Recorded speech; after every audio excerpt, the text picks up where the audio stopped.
Good afternoon. My name is Jeannine Donahue, and in 2007, 29 days before my 27th birthday, I underwent a double mastectomy. 6 months prior, I was told, after being misdiagnosed, that I had a rare and extremely aggressive form of cancer called inflammatory breast cancer, also known as IBC. I had a late-stage cancer that accounted for under 5% of all breast cancers, and it was a disease that lacked statistics and had hardly any research. I would like to briefly share a bit about my diagnosis with you, because IBC is commonly misdiagnosed, and due to its aggressive nature, this misdiagnosis often is deadly.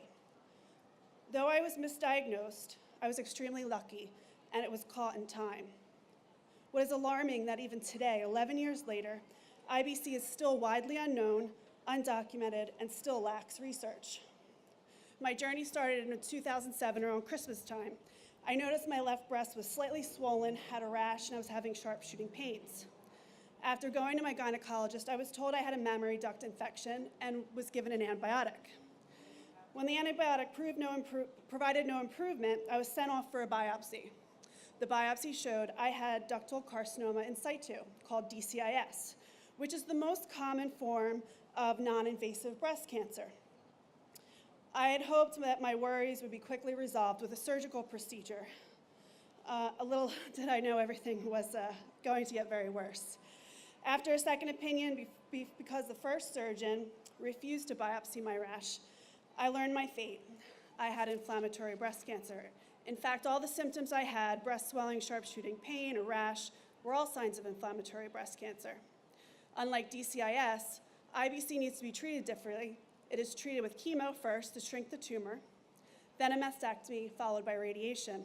Here I was in the prime of my life, a corporate accountant just starting my career, growing and learning about myself as a young adult.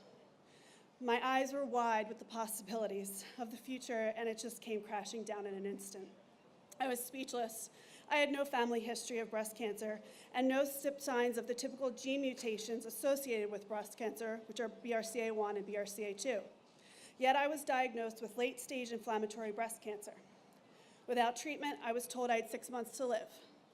With treatment, my prognosis was also quite poor, likely only a few years. I felt hopeless, but was determined to take my chances.